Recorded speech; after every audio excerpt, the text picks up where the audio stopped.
71살 말자는 떨리는 손으로 서울행 기차표를 샀습니다. 118억이 넘는 재개발 보상금을 받게 됐지만 아무에게도 말하지 않았죠. 대신 무릎 수술비가 필요해라는 거짓말로 새 아들을 시험하기로 했습니다. 압구정 병원 로비에서 만난 큰아들은 노트북을 꺼내 보험 처리 방법만 알려주더니 지갑에서 10만 원을 꺼냈습니다. 엄마, 택시비라도 쓰세요. 저 지금 회의가 있어서 빨리 가봐야 해요. 말자는 손에 쥔 10만 원을 바라보며 눈물을 참았습니다. 과연 둘째와 막내의 선택은 어땠을까요? 그리고 100억 앞에서 드러난 새 아들의 진짜 모습은? 이야기 시작하기 전 무료 버튼인 구독과 좋아요 부탁드립니다. 알림 설정도 해두시면 새로운 영상이 올라올 때마다 제일 먼저 시청하실 수 있습니다. 이제 이야기 시작하겠습니다. 부산 영도 복례시장 안쪽 좁은 골목길 끝에 오래된 벽돌집 한 채가 서 있습니다. 빨간 벽돌은 세월의 발에 붉은 빛을 잃었고 시멘트 틈 사이로는 이끼가 자라고 있었죠. 이 집의 주인 71살 한말자는 매일 새벽 5시면 어김없이 눈을 뜹니다. 무릎이 시큰거리는 날이면 침대에서 일어나기가 쉽지 않았지만 말자는 늘 같은 시간에 일어나 골목을 쓸었습니다. 빗자루 소리가 골목에 울려 퍼지면 옆집 할머니들도 하나둘 대문을 열고 나왔죠. 말자씨, 오늘도 무릎 괜찮으신가요? 그럭저럭 살만합니다. 아침 공기가 좋으니 덜하네요. 말자는 언제나 밝게 웃으며 대답했습니다. 시장 골목은 말자에게 삶의 무대였습니다. 아침엔 골목을 쓸고 낮엔 시장 구석구석을 돌아다니며 장을 봤죠. 저녁이 되면 말자는 포장마차 앞에 서서 떡볶이를 끓였습니다. 빨간 국물이 보글보글 끓어오르면 고등학생부터 퇴근길 직장인까지 하나둘 모여들었죠. 아주머니, 떡볶이 한 접시요. 맵지 않게 해주세요. 말자는 주문을 받으며 능숙하게 떡을 집어넣고 국물을 마쳤습니다. 저녁 장사를 마치고 집에 돌아오면 말자는 오래된 파스를 무릎에 붙였습니다. 파스 냉기가 무릎을 감싸면 낮 동안 쌓인 통증이 조금씩 가라앉았죠. 방 안에는 파스 특유의 알싸한 냄새가 퍼졌습니다. 말자는 창문을 열어 환기를 시키면서 핸드폰을 꺼내 아들들의 연락을 확인했습니다. 말자에게는 새 아들이 있었습니다. 큰아들 박준혁은 47살로 서울대학교를 나와 자동차 대기업에서 상무로 일하고 있었습니다. 준혁은 한 달에 한 번 정도 전화를 걸어왔죠. 엄마 건강하시죠? 날씨 추워지니까 감기 조심하시고요. 통화는 늘 짧고 형식적이었습니다. 말자가 언제 내려올 거냐고 물으면 준혁은 일이 바빠서요. 나중에 시간 내서 갈게요라며 얼버무렸습니다. 둘째 아들 박성우는 45살이었습니다. 성우는 젊은 시절 이태리로 요리 유학을 다녀왔고 지금은 감자탕 체인점을 운영하는 사장이었죠. 성용 역시 바쁜 사람이었습니다. 엄마, 나중에 시간 나면 가볼게요. 지금은 새 매장 오픈 준비 중이라 정신이 없어요. 말자는 성운의 말을 들으며 쓴웃음을 지었습니다. 언제나 나중이었죠. 막내 아들 박우진은 37살로 세 아들 중 유일하게 고등학교만 졸업했습니다. 우진은 물류센터에서 계약직으로 일하며 주 6일 야간 근무를 했죠. 퇴근 시간은 새벽이었지만 우진은 일주일에 2~3번씩 말자의 집에 들렀습니다. 엄마, 쌀 떨어졌죠? 가져왔어요. 가스레인지 점화 안 되면 위험해요. 제가 확인할게요. 우진은 말이 많지 않았지만 손은 부지런했습니다. 집안에 고장 난 곳을 고치고 쌀과 반찬을 챙겨왔죠. 말자는 우진이 가져온 쌀자루를 보며 마음이 짠해졌습니다. 우진의 월급이 얼마나 되는지 알고 있었기 때문이죠. 우진아, 너는 내 살림이나 잘 챙겨. 엄마는 괜찮다. 그러나 우진은 항상 고개를 저었습니다. 엄마, 저 괜찮아요. 형들이 바쁘니까 제가 챙겨야죠. 말자는 새 아들을 생각하며 스스로를 다독였습니다. 사람은 가난할 때 곁을 보면 돼. 말자의 남편 강성만은 15년 전 세상을 떠났습니다. 남편이 남긴 것은 이 낡은 벽돌집 한 채뿐이었죠. 남편은 생전에 늘 말했습니다. 언젠간 이 땅값이 오를 거야. 절대 팔지 마. 그래서 말자는 집을 지켰습니다. 힘들어도 외로워도 이 집만은 지켰죠.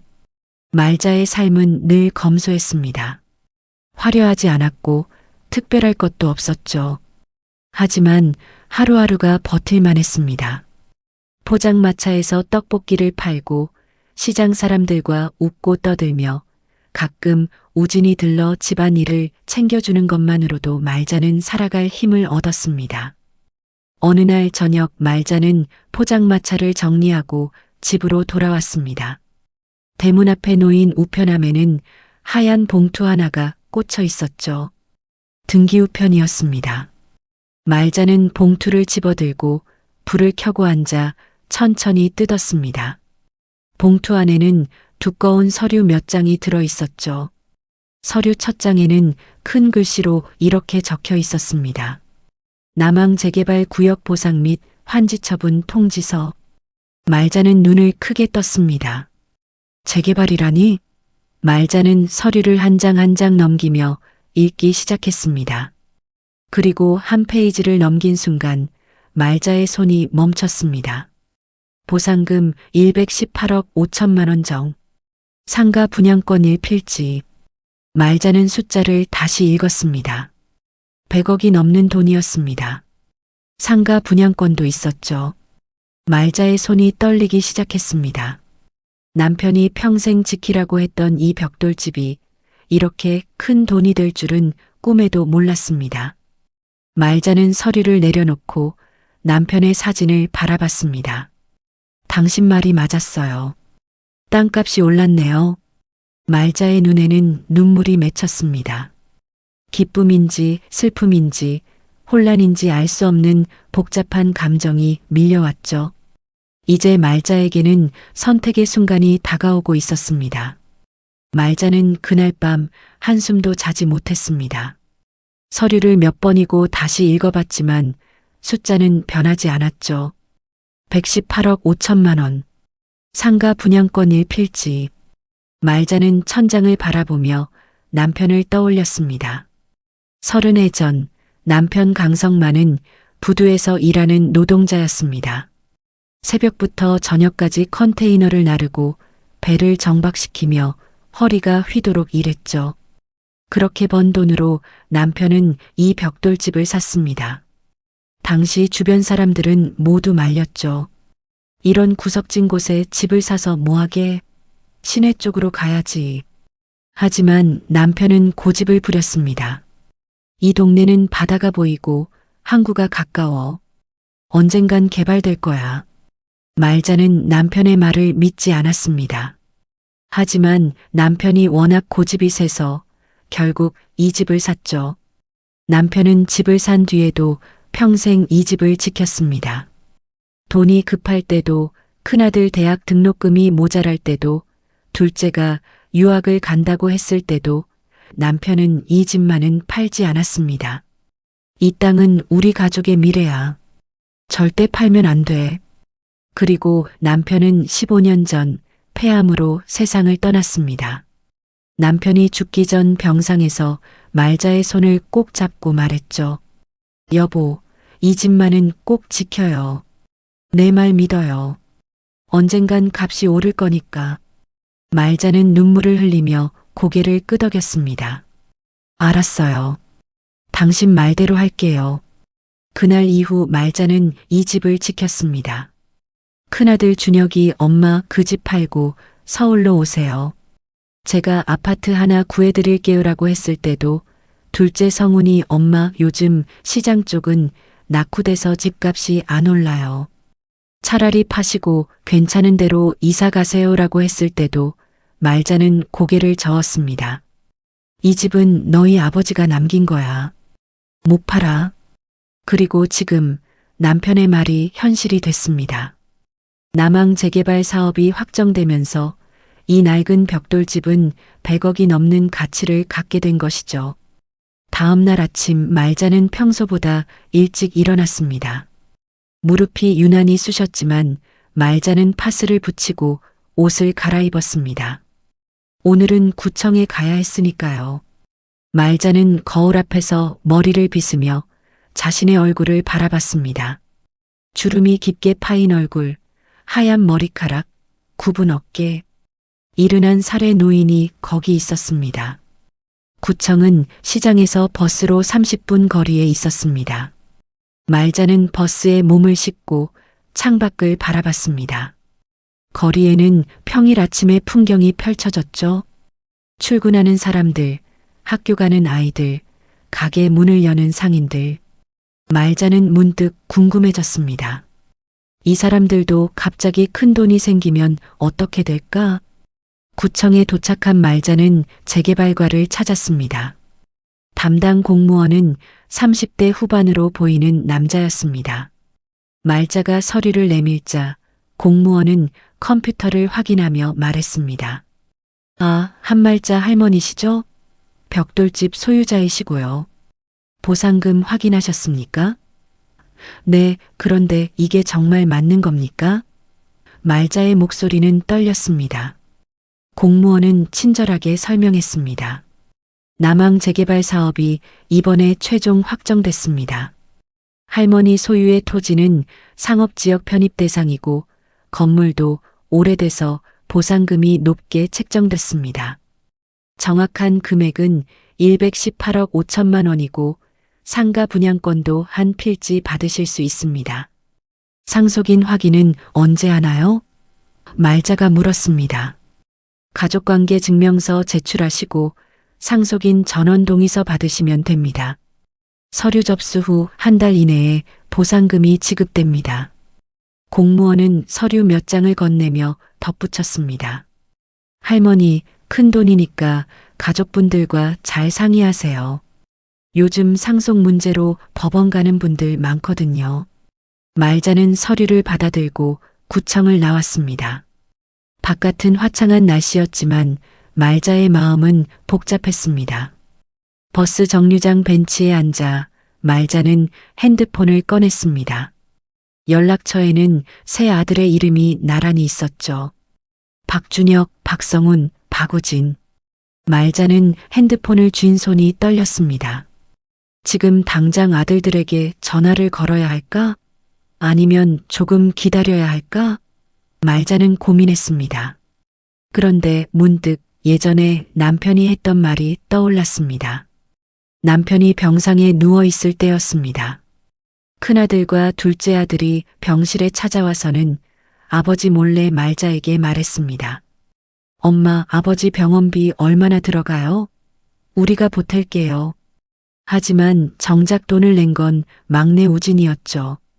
우진은 당시 군대를 막 전역하고 알바를 하던 시절이었는데 적금을 깨서 100만 원을 가져왔습니다. 남편은 그 모습을 창문 너머로 보고 있었습니다. 그날 밤 남편은 말자에게 말했죠. 여보, 사람은 돈 앞에서 진짜 모습이 나와.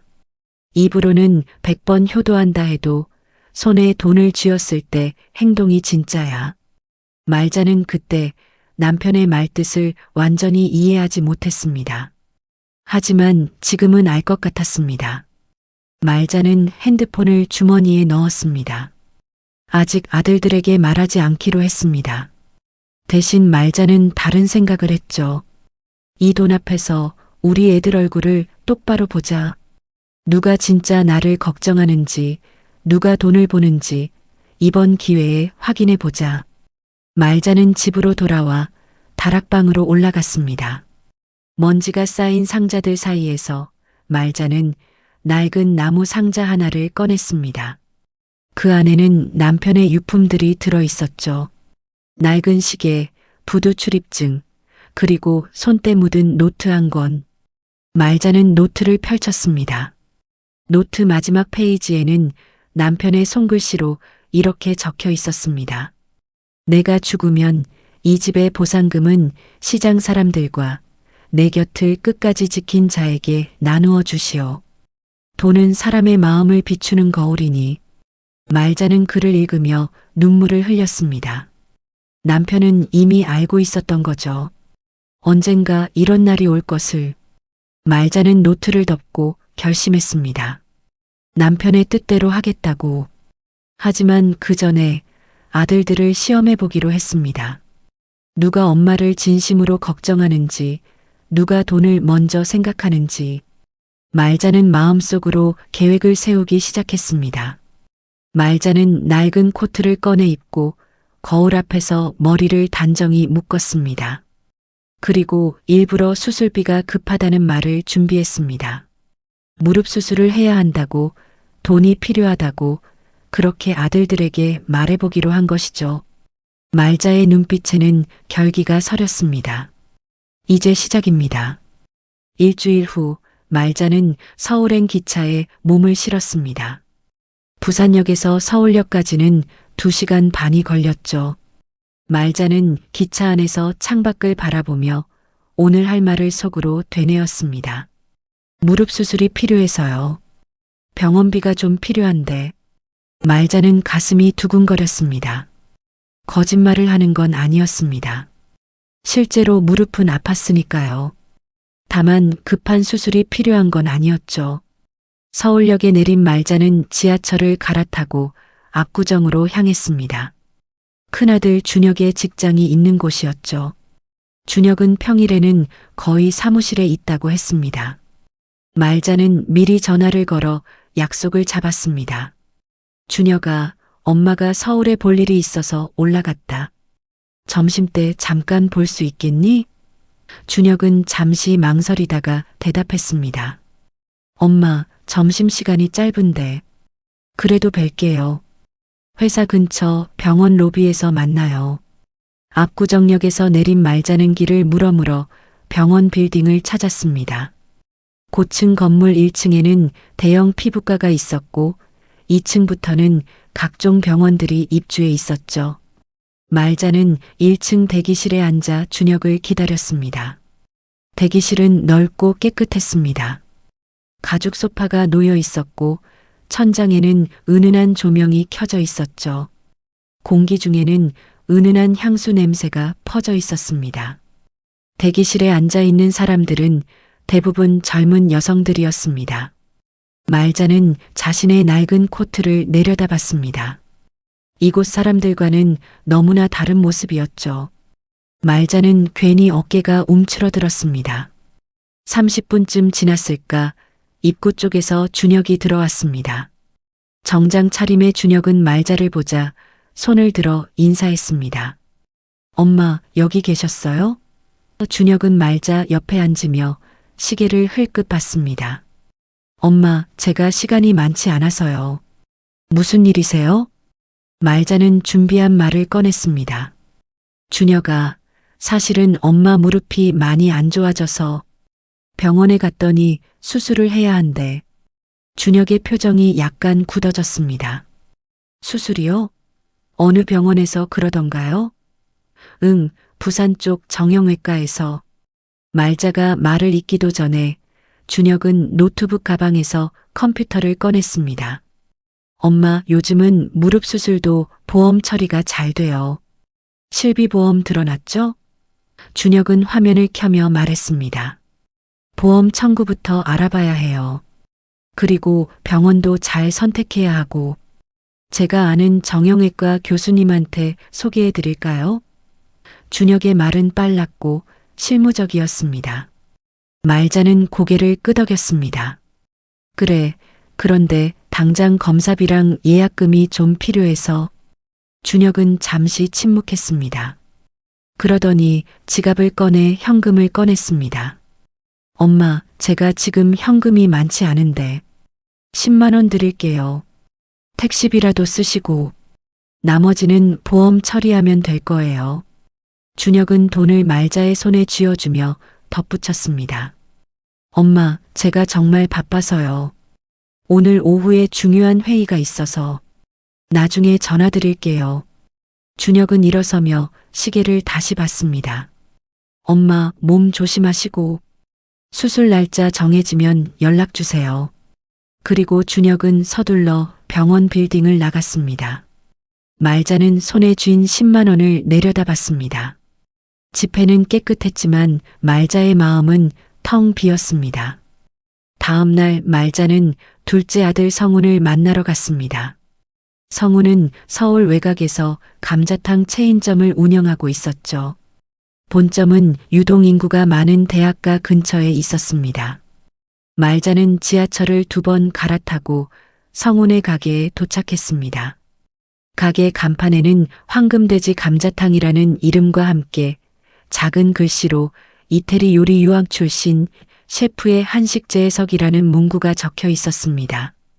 말자는 가게 문을 열고 들어갔습니다. 점심시간이 지나서인지 손님은 몇 명 없었습니다. 카운터 뒤에서 성훈이 뭔가를 정리하고 있었죠. 엄마, 성훈은 말자를 보고 놀란 표정을 지었습니다. 엄마, 왜 갑자기 오셨어요? 연락하시지. 너 만나고 싶어서 왔지. 말자는 웃으며 말했습니다. 성훈은 말자를 안쪽 테이블로 안내했습니다. 엄마, 뭐 드실래요? 감자탕 끓여드릴까요? 아니다, 괜찮아. 성훈아, 엄마가 할 말이 있어서. 말자는 준혁에게 했던 것과 같은 이야기를 꺼냈습니다. 무릎 수술이 필요하다는 것, 병원비가 필요하다는 것. 성훈은 고개를 끄덕이며 들었습니다. 그러다가 한숨을 내쉬었죠. 엄마, 저도 요즘 형편이 안 좋아요. 새 매장 오픈 준비하느라 대출도 받았고 직원들 월급도 밀려 있고. 성훈은 카운터로 가서 지갑을 꺼냈습니다. 지갑 안에는 몇 장의 지폐가 들어 있었죠. 성훈은 5만 원권 한 장을 꺼내 테이블 위에 올려놨습니다. 엄마, 제가 지금 이것밖에 못 드려요. 그래도 병원은 꼭 가세요. 무릎은 미루면 안 돼요. 말자는 테이블 위에 5만 원을 바라봤습니다. 성훈아, 괜찮다. 엄마가 알아서 할게. 성훈은 미안한 표정을 지었습니다. 엄마, 제가 형편이 좀 나아지면 도와드릴게요. 요즘 정말 정신없어서. 다음 달에 매장 하나 더 열면 그때는 좀 나을 거예요. 말자는 고개를 끄덕였습니다. 알았다. 너도 힘들겠구나. 엄마는 걱정 말고. 말자는 성훈의 가게를 나서며 마음속으로 생각했습니다. 둘째도 마찬가지구나. 집으로 돌아온 말자는 휴대폰을 꺼내 막내 우진에게 문자를 보냈습니다. 엄마가 좀 급하다.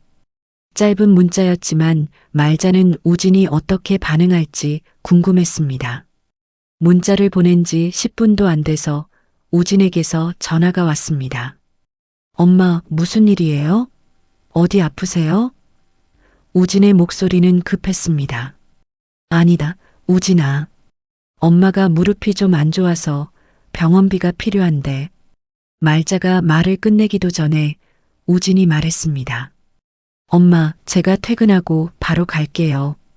기다리세요. 그날 밤늦게 우진이 시장 골목으로 찾아왔습니다. 우진의 작업복에는 물류센터 먼지가 묻어 있었고 얼굴에는 피곤함이 역력했습니다. 하지만 우진은 배달 가방에서 두툼한 봉투 하나를 꺼냈습니다. 엄마, 이거요. 말자는 봉투를 받아들고 안을 들여다봤습니다. 현금이 빼곡하게 들어 있었죠. 우진아, 이게 얼마야? 2,150만 원이요. 제가 월세 적금 깨서 냈어요. 말자의 손이 떨렸습니다.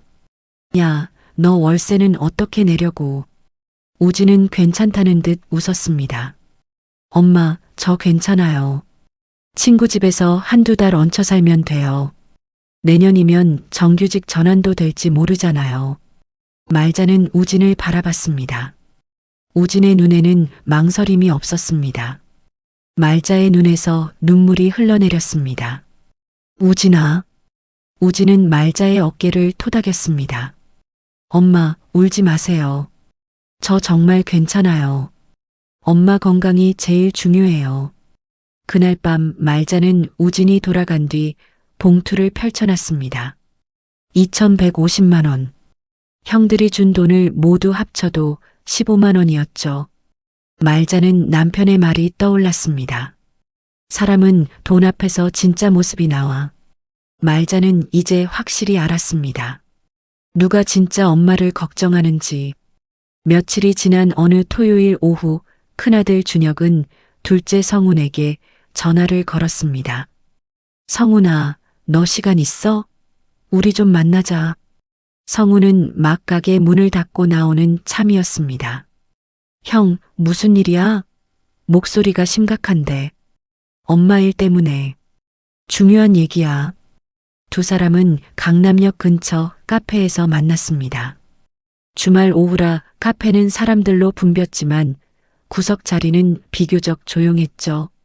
준혁은 커피를 주문하고 성훈 맞은편에 앉았습니다. 엄마한테서 연락 왔어? 준혁이 물었습니다. 성훈은 고개를 끄덕였습니다.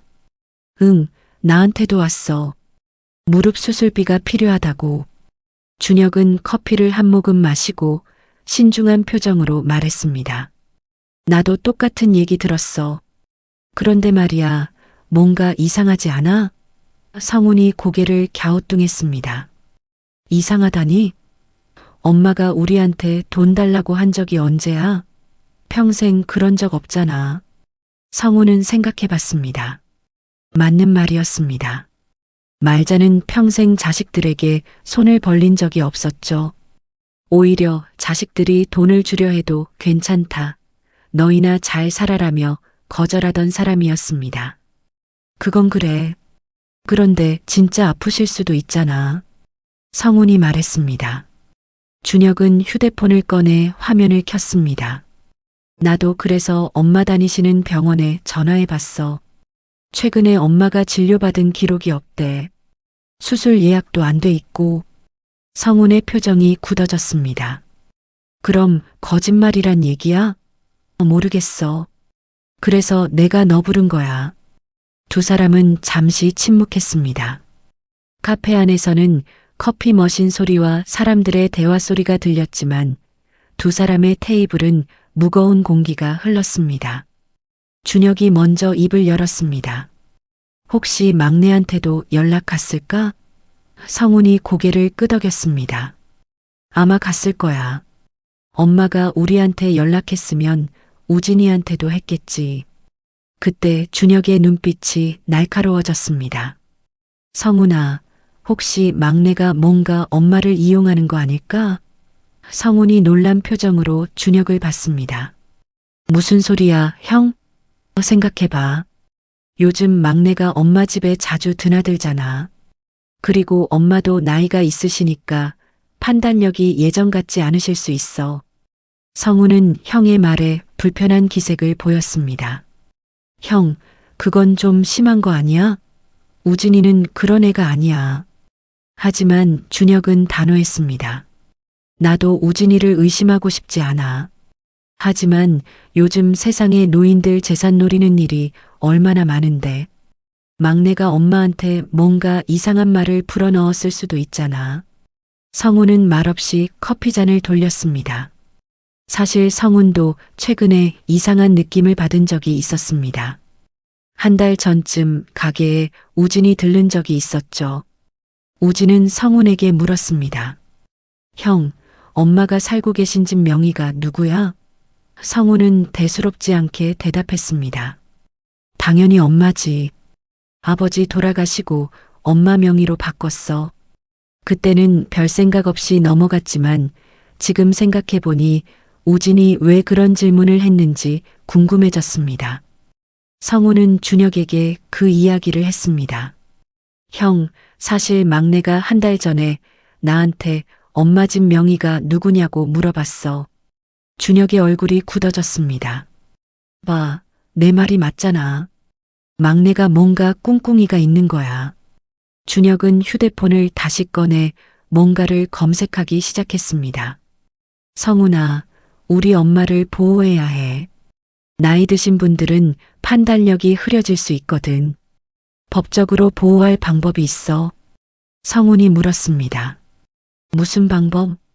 성년후견인 제도라고 있어.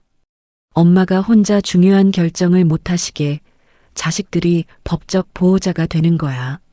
성훈은 불안한 표정을 지었습니다. 형, 그건 너무 심한 거 아니야? 엄마 기분 나쁘시겠어. 하지만 준혁은 고개를 저었습니다. 지금은 엄마 감정보다 엄마 재산을 지키는 게 중요해. 만약에 막내가 엄마를 속여서 집이라도 넘겨받으면 어떻게 할 거야? 그 집 시장 한복판에 있어서 나중에 재개발되면 값어치 있을 거야. 성우는 망설였습니다. 형의 말도 일리가 있었지만 막내를 그렇게 의심하는 게 옳은 일인지 확신이 서지 않았습니다. 준혁은 성훈의 망설임을 눈치채고 말했습니다. 성훈아, 우리가 막내를 의심하는 게 아니야. 그냥 만약을 대비하는 거지. 막내가 정말 깨끗하면 나중에 오해 풀면 돼. 하지만 지금 손 안 쓰고 나중에 후회하면 어쩌려고? 결국 성훈은 고개를 끄덕였습니다. 알았어, 형. 그럼 어떻게 하면 돼? 준혁은 명함 하나를 꺼냈습니다. 내가 아는 변호사 있어. 일단 상담부터 받아보자. 성년후견인 신청이 어떻게 진행되는지 알아봐야 해. 다음 주 월요일 준혁과 성훈은 서울 서초동에 있는 법무법인을 찾아갔습니다. 사무실은 고층 빌딩 15층에 있었고 입구부터 고급스러웠습니다. 접수 데스크에서 신분을 밝히자 직원이 상담실로 안내했습니다. 변호사는 50대 중반으로 보이는 남자였습니다. 회색 양복을 입고 안경 너머로 날카로운 눈빛을 하고 있었죠. 어서 오세요. 박상무님 소개로 오셨다고 들었습니다. 준혁이 고개를 숙여 인사했습니다. 네, 변호사님. 저희 어머니 일로 상담 받으러 왔습니다. 변호사는 두 사람을 앉히고 노트북을 켰습니다. 어떤 문제십니까? 준혁은 준비해온 이야기를 꺼냈습니다. 저희 어머니가 71살이신데 요즘 기억력이 좀 떨어지시는 것 같습니다. 그리고 막내 동생이 자주 찾아가는데 혹시 재산 문제로 엄마를 이용하지 않을까 걱정됩니다. 변호사는 고개를 끄덕이며 메모를 했습니다. 성년후견인 제도를 알고 계십니까? 대략적으로는 알고 있습니다. 준혁이 대답했습니다. 변호사는 설명을 시작했습니다. 성년후견인은 법원에서 지정하는 제도입니다.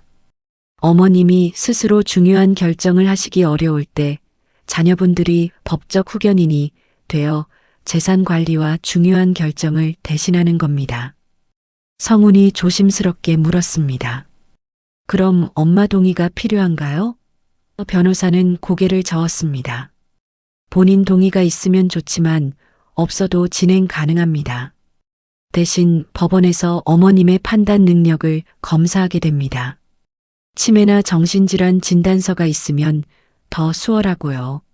준혁이 물었습니다. 저희 어머니는 치매는 아니신데 그래도 가능한가요? 나이가 많으시고 재산 관리 능력이 떨어진다고 판단되면 법원에서 인정할 수 있습니다. 일단 신청서를 준비해 드리겠습니다. 두 사람은 변호사 사무실을 나서며 복잡한 심정이 들었습니다. 준혁은 단호했지만 성훈은 여전히 불안했습니다. 형, 이게 정말 맞는 일일까? 준혁이 성훈의 어깨를 두드렸습니다. 엄마를 위한 일이야. 나중에 고마워하실 거야. 그날 저녁 말자는 혼자 벽돌집에 앉아 있었습니다. 아무것도 모른 채로. 일주일 후 준혁은 말자에게 전화를 걸었습니다. 엄마, 이번 주말에 온 가족이 모이면 좋겠어요. 다 같이 밥 먹고 이야기도 나누고. 말자는 조금 의아했습니다. 갑자기 왜? 무슨 일 있니? 아니에요, 엄마. 그냥 우리 가족끼리 오랜만에 모이자는 거예요. 성훈이도 오고 우진이도 부를게요. 말자는 마음이 묘했습니다. 새 아들이 한자리에 모이는 건 명절 말고는 거의 없었으니까요. 하지만 나쁘지 않은 제안이었습니다. 그래, 그럼 엄마가 밥 준비할게. 아니에요, 엄마. 외식하시죠. 제가 식당 예약할게요. 준혁의 목소리는 평소보다 다정했지만 어딘가 딱딱한 느낌이 있었습니다. 토요일 오후 말자는 부산에서 서울로 올라갔습니다. 준혁이 예약한 식당은 강남에 있는 한정식집이었습니다. 말자가 도착했을 때 이미 준혁과 성훈이 와 있었습니다. 두 아들은 정장 차림이었고 표정이 굳어 있었죠. 엄마, 여기 앉으세요. 준혁이 말자를 안쪽 자리로 안내했습니다. 잠시 후 우진이 도착했습니다. 우진은 평소처럼 청바지에 점퍼 차림이었고 말자를 보자 반갑게 웃었습니다. 엄마, 오랜만이에요. 건강하시죠? 우진이 말자 옆에 앉으려 하자 준혁이 말했습니다. 우진아, 너는 저쪽에 앉아.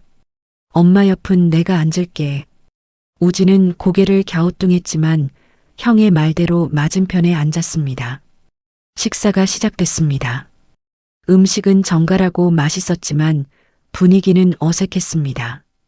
준혁과 성우는 서로 눈짓을 주고받았고 우진은 묵묵히 밥을 먹었죠. 말자는 뭔가 이상한 기운을 느꼈습니다. 준혁아, 오늘 왜 우리 다 모은 거니?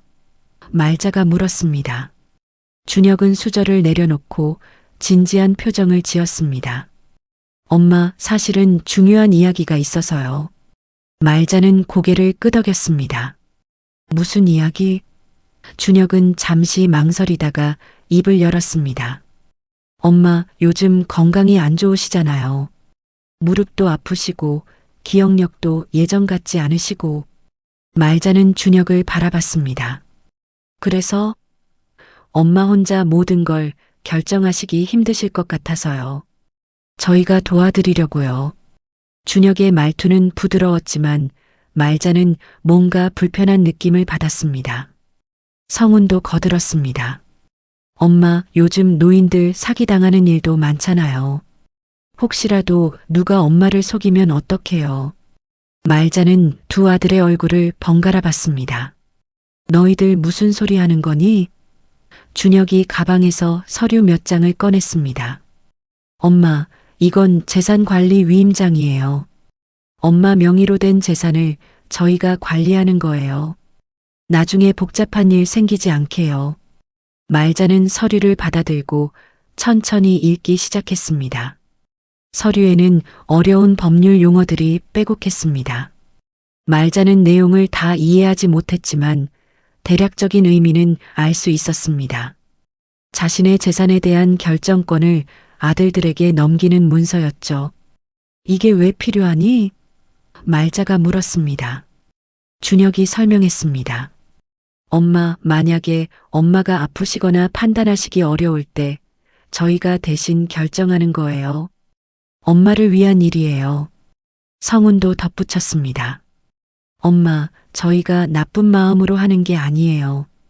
진짜 엄마 걱정돼서 그래요. 말자는 서류를 내려놓고 두 아들을 바라봤습니다.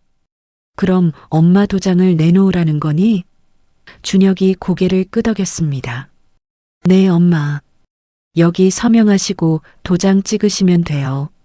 말자는 아무 말도 하지 않았습니다. 조용히 앉아서 두 아들의 얼굴을 바라볼 뿐이었죠. 그때 우진이 입을 열었습니다. 형들, 이게 무슨 짓이에요?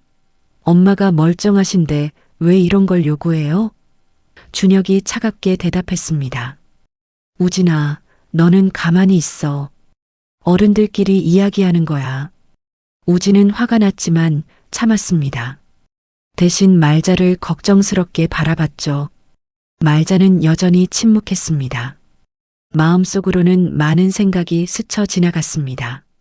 아들들이 왜 이러는지, 무엇을 원하는지 이제 조금씩 보이기 시작했습니다. 준혁이 다시 말했습니다. 엄마, 오늘 결정 안 하셔도 돼요. 천천히 생각해 보세요. 근데 이건 엄마를 위한 일이니까 꼭 해주셨으면 좋겠어요.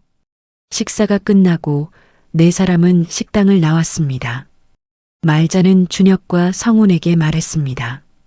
너희들 먼저 가거라. 엄마는 우진이랑 차 한 잔 마시고 갈게. 준혁이 잠깐 망설였지만 결국 고개를 끄덕였습니다. 알겠습니다, 엄마. 천천히 생각해 보세요. 준혁과 성훈이 떠난 후 말자는 우진과 함께 근처 카페로 갔습니다. 말자는 따뜻한 차를 시키고 우진에게 물었습니다.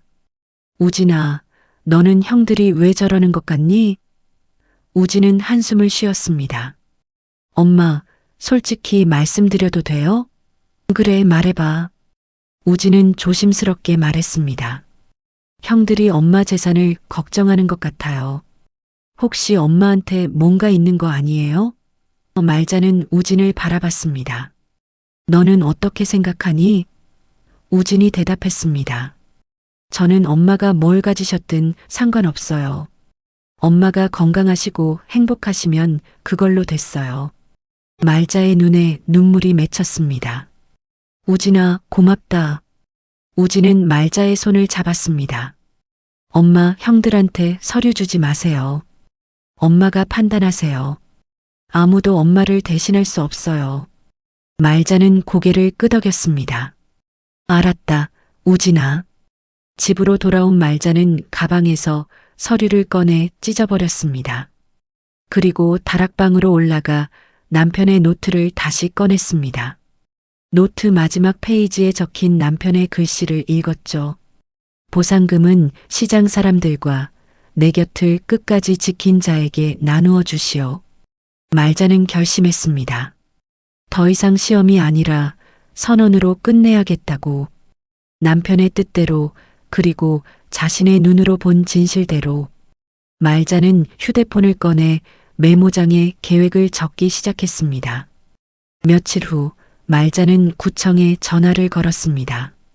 보상금 수령 절차를 진행하고 싶은데요. 언제 방문하면 될까요? 담당 공무원이 대답했습니다. 가족관계 증명서와 상속인 전원이 함께 오시면 됩니다. 말자는 고개를 끄덕였습니다. 알겠습니다. 다음 주에 갈게요. 말자는 새 아들에게 문자를 보냈습니다. 다음 주 화요일 오전 10시 부산 영도구청으로 오너라. 중요한 일이 있다. 문자를 받은 준혁과 성우는 서로 전화를 걸어 이야기했습니다. 형, 엄마가 구청으로 오래. 무슨 일일까? 모르겠어. 일단 가보자. 우진은 문자를 보고 걱정스러운 표정을 지었습니다. 하지만 말자가 부르면 가야 했죠. 우진은 회사에 반차를 내고 부산으로 향했습니다. 화요일 아침 영도구청 회의실에 네 사람이 모였습니다. 준혁과 성우는 정장 차림이었고 우진은 평소 옷차림이었습니다. 말자는 제일 먼저 도착해 있었죠. 회의실 테이블에는 서류들이 놓여 있었습니다. 구청 담당자가 들어와 인사했습니다. 안녕하세요. 오늘은 남항 재개발 보상금 관련해서 상속인 확인 절차를 진행하겠습니다. 준혁과 성우는 서로 눈을 마주쳤습니다. 보상금? 재개발? 두 사람은 처음 듣는 이야기였습니다. 담당자가 서류를 펼치며 말했습니다. 한말자 시 소유의 토지 및 건물에 대한 보상금은 총 118억 5천만 원입니다. 상가 분양권도 한 필지 포함됩니다. 회의실이 조용해졌습니다. 준혁과 성우는 입을 다물지 못했고 우진도 놀란 표정이었습니다. 말자는 조용히 앉아서 새 아들의 반응을 지켜봤습니다. 이제 진짜 시작이었습니다. 준혁은 가장 먼저 정신을 차렸습니다. 118억이요? 엄마 집이 그렇게 많이 나온다고요? 담당자는 고개를 끄덕였습니다. 네, 이번 남항 재개발 사업에서 상업지역으로 편입되면서 보상금이 높게 책정됐습니다. 토지 가치가 크게 올랐거든요. 성훈도 믿기지 않는다는 표정이었습니다. 엄마, 이걸 언제부터 아셨어요? 말자는 차분하게 대답했습니다. 한 달 전쯤 통지서 받았다. 준혁의 얼굴이 굳어졌습니다. 한 달 전에 아셨는데 왜 우리한테 말씀 안 하셨어요? 말자는 두 아들을 번갈아 봤습니다. 말했으면 어땠을 것 같니? 준혁은 대답하지 못했습니다. 말자는 계속 말했습니다. 너희들 엄마가 무릎 아프다고 하니까 얼마 줬지? 준혁이 너는 10만 원, 성훈이 너는 5만 원. 그렇지? 두 아들의 얼굴이 붉어졌습니다. 말자는 우진을 바라봤습니다. 우진이 너는 2,150만 원 줬지. 월세 적금 깨서. 우진은 고개를 숙였습니다. 담당자는 분위기를 읽고 잠시 자리를 비켜주겠다며 회의실을 나갔습니다. 말자는 가방에서 서류 뭉치를 꺼냈습니다. 엄마가 오늘 여기 너희들 부른 건 보상금을 어떻게 나눌지 말하려고 그래. 준혁이 앞으로 몸을 숙였습니다. 엄마, 당연히 3등분이죠? 저희 셋이서 똑같이 나누는 거잖아요. 말자는 고개를 저었습니다. 아니다. 엄마 방식대로 할 거야. 말자는 서류를 펼쳤습니다.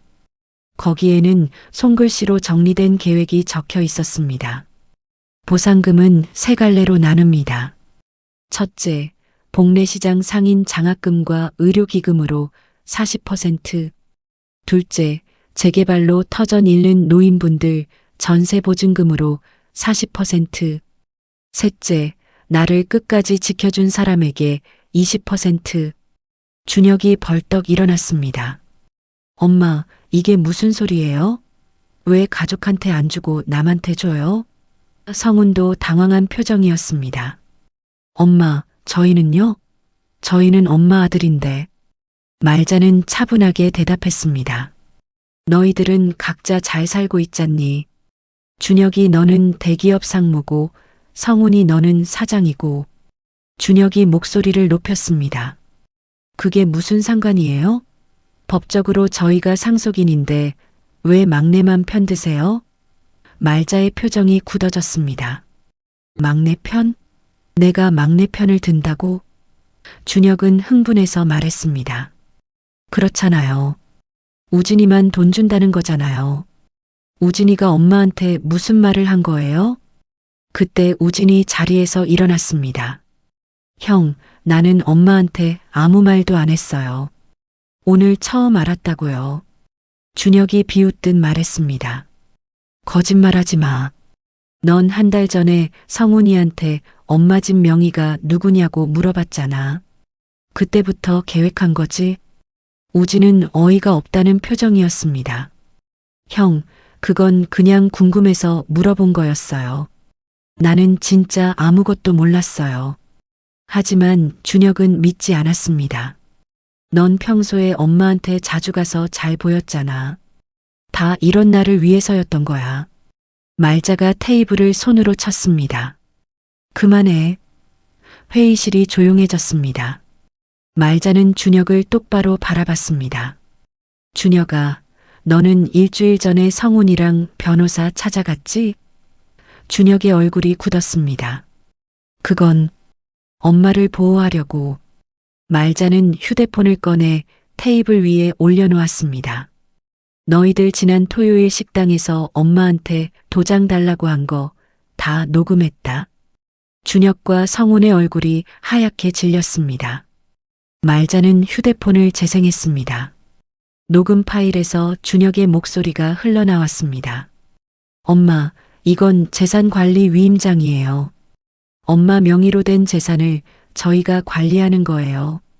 그리고 성훈의 목소리도 들렸습니다. 엄마, 저희가 나쁜 마음으로 하는 게 아니에요.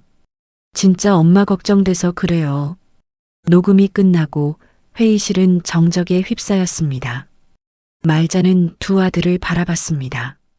너희들은 엄마가 돈이 있는지 없는지도 모르면서 혹시나 하는 마음에 재산부터 빼앗으려 했어. 그게 효도니? 준혁은 변명을 하려 했습니다. 엄마, 저희는 정말 엄마를 위해서. 하지만 말자는 손을 들어 막았습니다. 그만해. 더 듣고 싶지 않다. 말자는 서류를 다시 펼쳤습니다. 너희 아버지가 돌아가시기 전에 남긴 말이 있어. 보상금이 나오면 시장 사람들과 내 곁을 마지막까지 지킨 자에게 나눠주라고. 나는 그 뜻대로 할 거야. 성훈이 조심스럽게 물었습니다. 엄마, 그럼 저희는 아무것도 못 받는 거예요? 말자는 한숨을 쉬었습니다. 너희들한테 줄 게 없는 건 아니야. 엄마가 평생 모은 예금 3천만 원이 있어. 그건 너희 셋이서 나눠 가져라. 1,000만 원씩? 준혁이 비웃듯 말했습니다. 1,000만 원요? 100억이 넘는데 1,000만 원이요? 말자의 눈빛이 차갑게 변했습니다. 싫으면 그것도 관둬. 너희들은 각자 돈 잘 벌잖니. 말자는 우진을 바라봤습니다. 우진이 너는 20% 받아라. 23억 7천만 원이야. 그리고 상가 분양권도 내 거야. 우진은 믿을 수 없다는 표정이었습니다. 엄마, 저는 그럴 자격이 없어요. 말자는 고개를 저었습니다. 자격은 내가 증명했어. 내가 엄마한테 해준 것들, 엄마는 다 알고 있어. 우진의 눈에 눈물이 맺혔습니다. 엄마, 준혁이 다시 항의했습니다. 엄마, 이건 불공평해요. 저희도 엄마 아들인데. 말자는 단호하게 말했습니다. 불공평? 너희들이 엄마한테 한 게 뭐니? 한 달에 전화 한 번? 명절에 얼굴 한 번 비추는 거? 준혁은 할 말을 잃었습니다. 말자는 서류를 정리하며 말했습니다. 마지막까지 곁에 선자, 그게 너희 아버지 뜻이야. 우진이가 그랬어. 매주 엄마 집에 와서 쌀 갖다 주고 가스레인지 고쳐주고 무릎 아프다니까 적금 깨서 2천만 원 가져왔어. 너희들은 뭘 했니? 성훈이 고개를 숙였습니다. 준혁은 여전히 납득하지 못하는 표정이었지만 더 이상 할 말이 없었습니다. 말자는 가방을 챙기며 일어섰습니다. 오늘 절차는 끝났어. 담당자한테 서류 제출하고 보상금 받으면 엄마가 계획대로 진행할 거야. 준혁이 마지막으로 물었습니다. 엄마, 정말 마음 안 바꾸실 거예요? 말자는 돌아보지 않고 대답했습니다. 내 마음은 이미 정해졌어. 너희 아버지 뜻이기도 하고. 말자는 회의실 문을 열고 나갔습니다. 우진이 급히 뒤따라갔죠. 회의실에 남은 준혁과 성훈은 서로를 바라봤습니다. 성훈이 한숨을 쉬었습니다. 형, 우리가 잘못한 것 같아. 준혁은 대답하지 않고 창밖을 바라봤습니다. 멀리 바다가 보였습니다. 그 바다를 바라보며 아버지가 평생 일했다는 걸 준혁은 이제야 떠올렸습니다. 구청 현관 앞에서 말자는 우진과 마주 섰습니다. 우진아, 미안하다. 엄마가 너희들을 시험한 거야. 우진이 고개를 저었습니다. 아니에요, 엄마. 엄마가 옳은 일 하신 거예요. 말자는 우진의 손을 잡았습니다. 고맙다, 우진아. 내가 있어서 엄마가 힘이 났어. 두 사람은 구청을 나와 시장으로 걸어갔습니다. 복례 시장은 오후 햇살을 받으며 여전히 활기찼습니다. 상인들의 목소리가 골목마다 울려 퍼졌죠. 말자는 시장을 바라보며 생각했습니다. 이곳이 내 삶의 터전이었고 앞으로도 그럴 거라고. 말자는 이제 확신했습니다. 자신의 선택이 옳았다는 것을.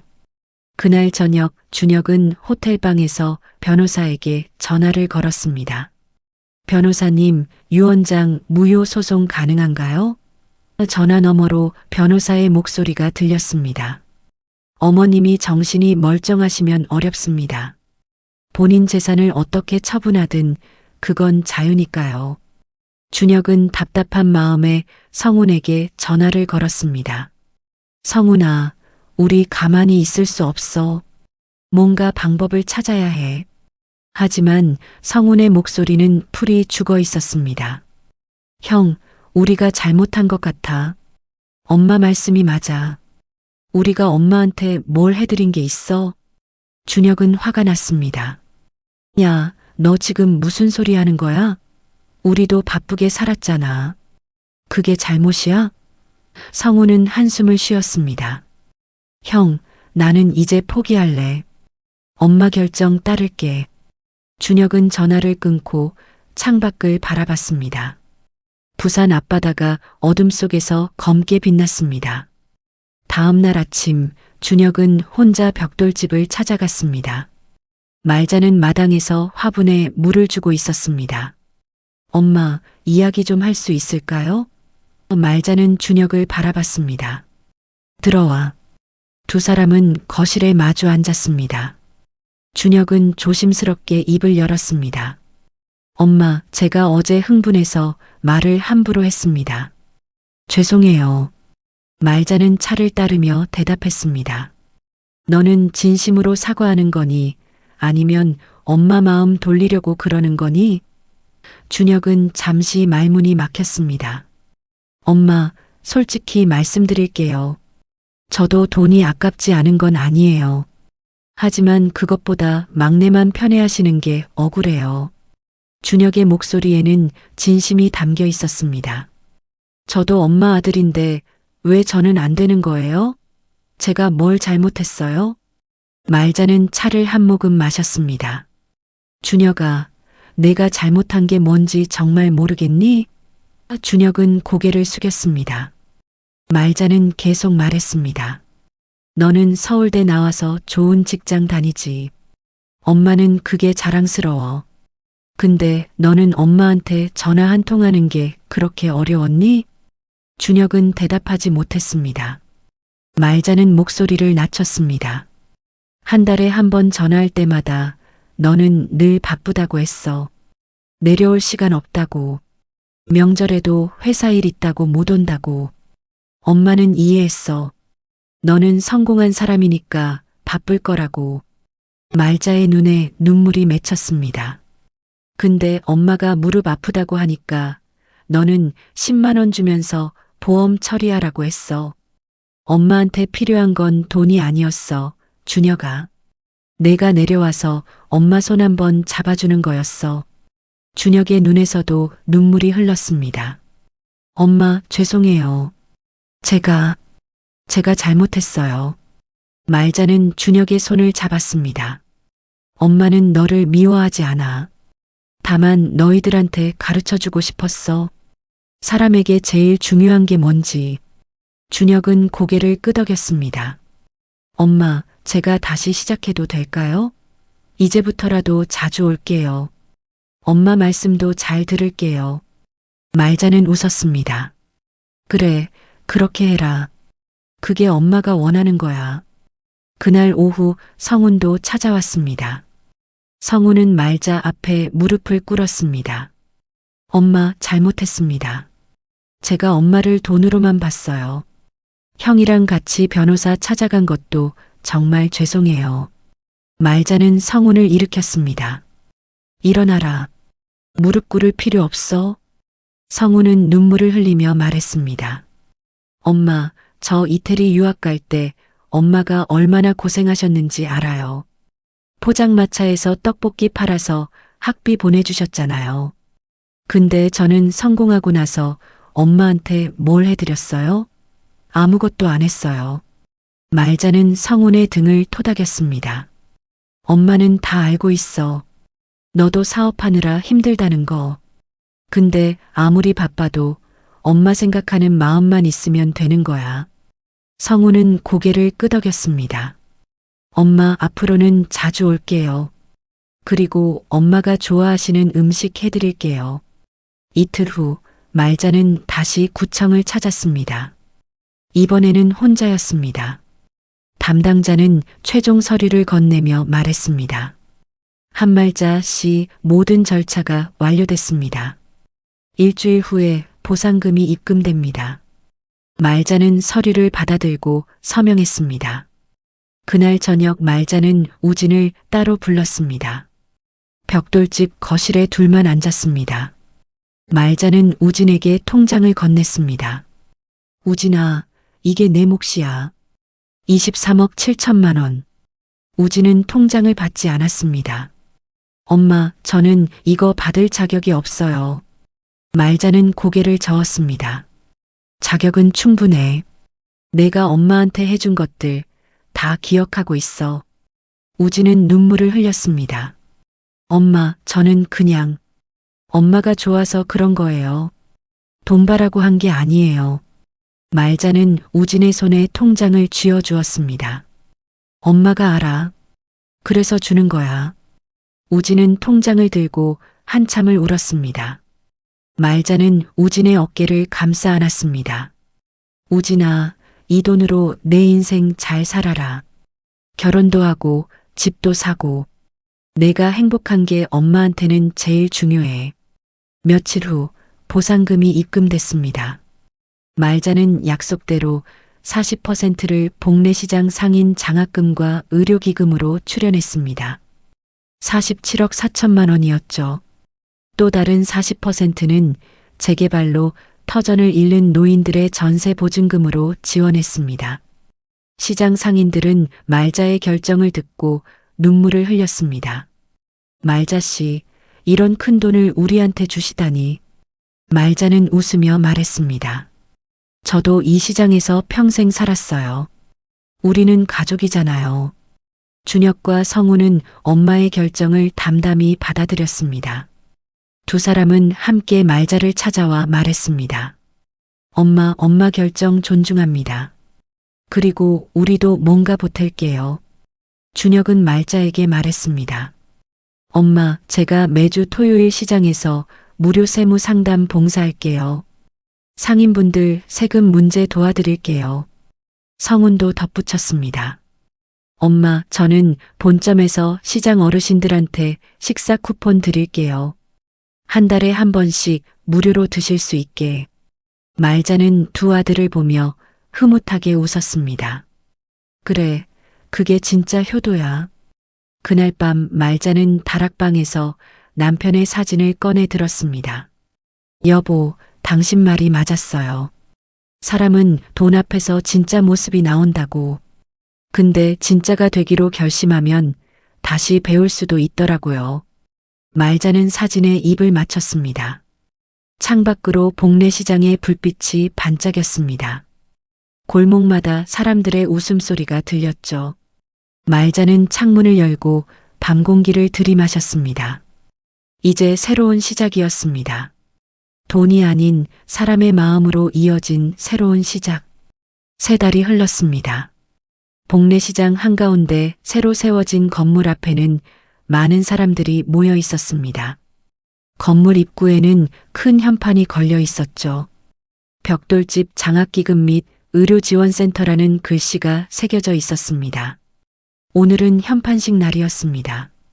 구청장을 비롯해 시장 상인들, 그리고 말자의 세 아들이 모두 참석했습니다. 말자는 단정한 한복을 입고 무대 앞에 섰습니다. 사회자가 말자를 소개했습니다. 벽돌집 장학기금을 만들어주신 한말자 할머니께서 인사 말씀하시겠습니다. 말자는 마이크 앞에 섰습니다. 제가 이렇게 큰 자리에 서게 될 줄은 몰랐습니다. 저는 평생 시장에서 떡볶이 팔며 살았던 평범한 사람입니다. 남편이 남겨준 땅이 큰 돈이 됐고 저는 그 돈을 이웃과 나누기로 했습니다. 말자의 목소리는 떨렸지만 분명했습니다. 돈은 혼자 쓰면 사라지지만 나누면 더 커진다고 믿습니다. 이 기금으로 우리 시장 아이들이 공부하고 아픈 어르신들이 치료받으시길 바랍니다. 말자가 인사를 마치자 사람들은 박수를 쳤습니다. 몇몇 상인들은 눈물을 닦았죠. 이어서 첫 장학생 12명이 무대에 올랐습니다. 모두 시장 상인의 자녀들이었습니다. 고등학생부터 대학생까지 저마다 꿈을 품은 아이들이었죠. 한 학생이 대표로 감사 인사를 했습니다. 할머니 덕분에 저희가 공부를 계속할 수 있게 됐습니다. 열심히 공부해서 나중에 꼭 시장에 보답하겠습니다. 현판식이 끝나고 사람들은 센터 안으로 들어갔습니다. 1층은 의료 상담실과 약국이었고 2층은 장학금 사무실과 공부방이었습니다. 깨끗하게 꾸며진 공간을 보며 상인들은 감탄했습니다. 말자 씨 덕분에 우리 시장이 달라졌어요. 말자는 우진과 함께 센터를 둘러봤습니다. 우진은 자신이 받은 20% 중 절반을 어머니와 함께 요양 계획을 세우는데 쓰기로 했고 나머지 절반으로 시장에 공용 주방과 무료 야식 카트를 만들었습니다.